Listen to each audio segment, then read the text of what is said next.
இலங்கையில் நீர் முகாமைத்துவம் என்பது இல்லை. அதிலும் மட்டக்களப்பு மாவட்டத்தில் உள்ள அரசு அதிகாரிகளுக்கு நீர் முகாமைத்துவம் தொடர்பில் எந்தவித திட்டங்களும் இல்லை. புதிய அரசாங்கத்திலாவது குளங்களை சரியாக புனரமைப்பு செய்தால் மாவட்டத்தில் ஏற்படும் வெள்ள அனர்த்தத்தை 70% குறைக்க முடியும் என மட்டக்களப்பு மாவட்ட கமக்கார அதிகார சபையினர் குற்றம் சாட்டியுள்ளனர். மட்டு ஊடக அமையத்தில் நடைபெற்ற ஊடக சந்திப்பில் கலந்து கொண்டு பேசிய போதே அவர் இவ்வாறு தெரிவித்துள்ளார். மட்டக்களப்பு மாவட்டத்தில் கடந்த 25ஆம் தேதி தொடக்கம் பெய்த கனமழை காரணமாக கூடுதலான வெள்ள பாதிப்பினை எதிர்கொண்டுள்ளோம். வருடாவருடம் ஏற்படும் வெள்ளத்தினால் லட்சக்கணக்கான வயல் நிலங்கள் அழிவடைகிறது. பெரும் வெள்ளம் ஏற்பட்டு மக்கள் பாதிக்கப்படுகிறார்கள். இதற்கு காரணம் இந்த நாட்டில் முறையான நீர் முகாமைத்துவம் இல்லாததே. மட்டக்களப்பு மாவட்டத்தில் உள்ள அரசு அதிகாரிகளுக்கு நீர் முகாமைத்துவம் பற்றி தெரியவில்லை. சாதாரண விவசாயிகளுக்கு தெரியும் விடயம் அரசு அதிகாரிகளுக்கு தெரியவில்லை. உலகத்தில் நீரின்றி பல நாடுகள் தவித்து வரும் நிலையில் நமது நாட்டில் வருடாவருடம் பெய்யும் மழை தண்ணீரை ஆற்றில் விட்டுவிட்டு பின்னர் தண்ணீரின்றி அவதிப்படுகின்றோம். மட்டக்களப்பு மாவட்டத்தில் 9 பெரிய குளங்களும் 13 நடுத்தர குளங்களும் 480 சிறிய குளங்களும் உள்ளன. இந்த குளங்கள் அனைத்தையும் சரியாக புனரமைப்பு செய்தால் மாவட்டத்தில் ஏற்படும் வெள்ளத்தினை 70% குறைக்க முடியும் எனவும் தெரிவித்தனர். ஏன் இந்த அரசியல்வாதிகளுக்கும் இந்த அதிகாரிகளுக்கும் ஒரு சாதாரண விவசாயிக்கு தெரிஞ்ச விஷயம் ஏன் இன்னும் தெரியதில்லை என்றது எங்களுக்கு ஒரு பாரிய ஒரு மனக்கவலையாகவும் ஏக்கமாகவும் இருக்குது. தயவு செய்து நாங்கள் உங்களோட அதிகாரிகள்கிட்டையும் அரசியல்வாதிகள்டையும் மண்டாடி கேட்டுக்கொள்கிறோம். இந்த முறையாவது இனியாவது கொஞ்சம் திருந்தி இந்த புதிய அரசாங்கத்துக்கு கீழே உங்களுக்கு தெரியாடி சொல்லுங்க. நாங்கள் காட்டுறோம், நாங்கள் திட்டங்களை உங்களுக்கு சொல்கிறோம், நீங்கள் நடைமுறைப்படுத்துங்க. இந்த பிரச்சனை எதுவும் எதிர்காலத்தில் வராது. நாங்களும் உங்கள்கிட்ட வந்து இந்த நாள் இந்த இப்படி சத்தம் போட வேண்டிய. நன்றி, வணக்கம்.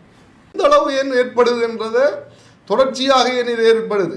இன்றைக்கு பார்த்தீங்கன்னா உலகத்தில் தண்ணி தான் மெயின் பிரச்சனை. தண்ணி இல்லாமல் எத்தனையோ நாடுகள் தவிச்சு கொண்டு இருக்குது. ஏன் நம்ம நாட்டில் இப்போ இந்த பெய்கிற மழை தண்ணி அவ்வளோத்தையும் வீணாக ஆற்றுல விட்டு போட்டு 2ஆம் மாதம் பாருங்க அவசரம் கொள்ளுவாங்க, குடிக்க தண்ணி இல்லை.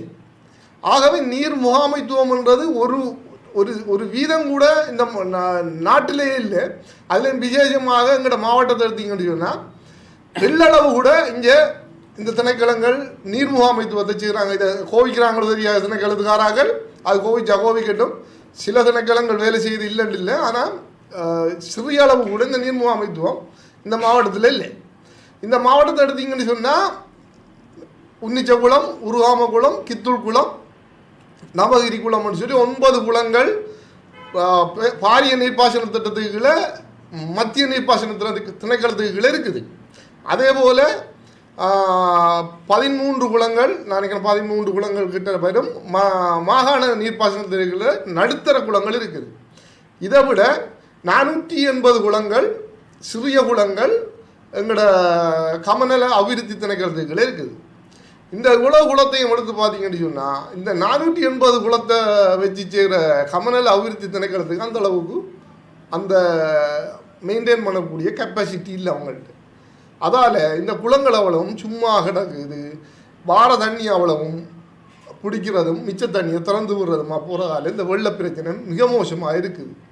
இந்த கண்டியனாறு குளம், எங்களோட கித்தூர் உருவாம திட்டத்து குளங்கள், அதே போல் கற்பானை குளம், இந்த 3 திட்டங்களையும் மட்டக்களப்பு மாவட்டத்தில் நிறைவேற்றினா இந்த வெள்ள பிரச்சனையை நான் நினைக்கிறேன் 75% குறைக்கிறதோட இன்னும் 40,000 ஏக்கர் நிலங்களை எங்கள் மாவட்டத்தில் மேலதிகமாக செய்கை பண்ணி குடிநீர் பிரச்சனை, எங்களோட வாழ்வாதார பிரச்சனை, எங்களோட இளைஞர் ஜோதிகளுக்கான வேலைவாய்ப்பு பிரச்சனை இவ்வளவுத்தையும் நாங்கள் குறைச்சி கொள்ளலாம். வணக்கம். தியானந்தம் நிரஞ்சனகுமார், மாவட்ட கமக்கார அதிகார சபையின் உபசெயலாளர் இருக்கிறேன். கடந்த 25ஆம் தேதியிலிருந்து மட்டக்களப்பு மாவட்டத்தில் பெய்த கனமழை காரணமாக, மட்டக்களப்பு மாவட்டம் ஒன்றில் நாடு முழுவதும் பெய்த கனமழை காரணமாக விசேடமாக மட்டக்களப்பு கூடியளவு வெள்ள பாதிப்பினாலே பாதிக்கப்பட்டிருந்தது. இந்த பாதிப்பு கடந்த 2023 பார்த்தீங்கன்னு சொன்னால் விவசாயிகள் தொடர்ச்சியாக அவர்கள் முதல்ல போடுறதும் பிறகு அது இல்லாமல் போகிறதும் திரும்ப நட்டன்னு சொல்லி சிறிய அளவிலான தொகை கடந்த போகத்தில் பார்த்தீங்கன்னு சொன்னால் 2,500 ரூபா ஒரு ஏக்கருக்கு இந்த அரசாங்கத்தால் வழங்கப்பட்டிருந்தது. இந்த 2500 ரூபாயை கொண்டு இந்த விவசாயிகள் என்ன செய்யலாம்? ஆகவே இந்த முறையாவது இந்த அரசாங்கம் எங்களுக்கான நியாயமான ஒரு பேக் விதை நெல் 10,000 ரூபா, ஒரு பேக் உரம் 10,000 ரூபா. ஆகவே ஏனைய செலவுகள் எல்லாம் இருக்குது. இதுவரையில் நாங்கள் இந்த மட்டக்களப்பு பொறுத்த வரைக்கும் முன்கூட்டி விதைத்தவர்கள் இப்போ 1.5 மாதத்து பயிராக இருக்குது. இந்த பயிருக்காக செலவழிக்கப்பட்ட தொகை நான் நினைக்கிறேன் இதுவரையில் ஒரு 60,000-70,000 ரூபாய்க்கு மட்டும் செலவழிக்காங்க விவசாயம் ஒரு ஏக்கர். ஆகவே அந்த விடயங்களை கருத்தில் கொண்டு திணைக்களங்களில் ஒருங்கிணைத்து சரியான ஒரு மதிப்பீடை மேற்கொண்டு விவசாயிகளுக்கு சரியான ஒரு நட்டுக்கிட்ட வழங்கணும் என்று கேட்டுக்கொள்கிறதோட, இந்த வெள்ளம் இந்த வெள்ளம் இவ்வாறு மழை பெய்தது சரி, வெள்ளம் வந்தது சரி ஏற்றுக்கொள்கிறோம். ஆனால் நான் சந்திரசேகரன் சந்திரமோகன், கமக்கார் அமைப்புகளின் மாவட்ட அதிகார சபையினுடைய தலைவர். தற்போது ஏற்பட்டுள்ள வெள்ளப்பெருக்கு காரணமாக நமது மாவட்டத்தில் கிட்டத்தட்ட 2 லட்சம் ஏக்கர் நெற்பயிர் செய்கையில் விவசாயிகள் ஈடுபட்டிருந்தனர்.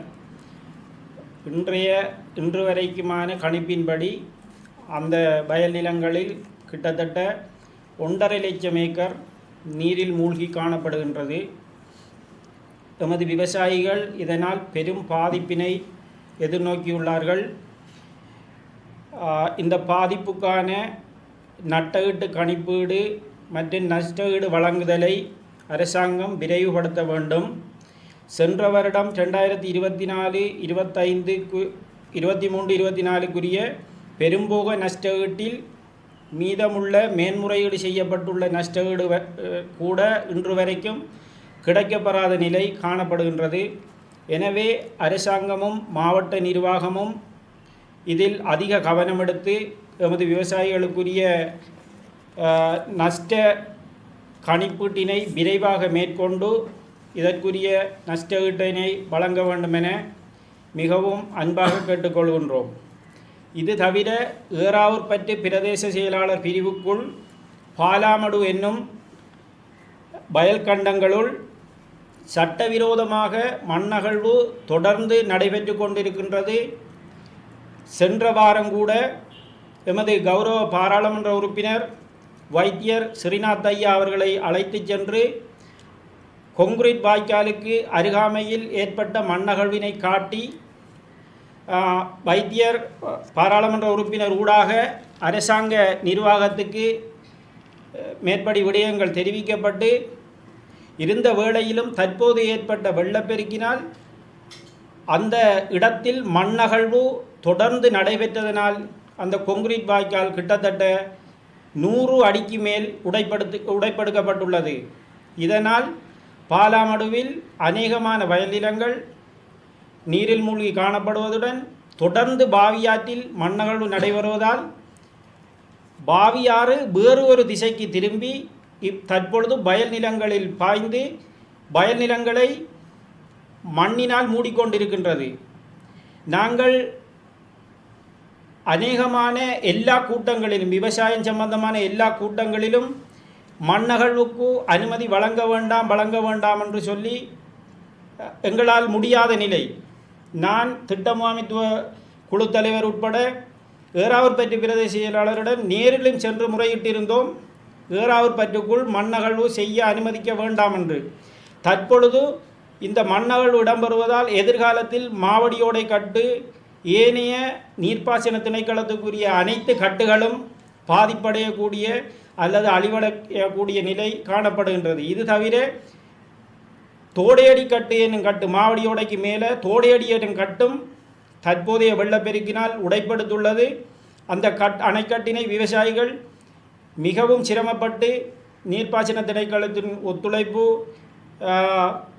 கமநல அபிவிருத்தி திணைக்களத்தின் ஒத்துழைப்பு, விவசாயிகளின் நிதியுதவி அனைத்து முதலீடுகளையும் போட்டு கட்டப்பட்ட கட்டு தற்போது உடைப்படுக்கப்பட்டுள்ளது. அந்த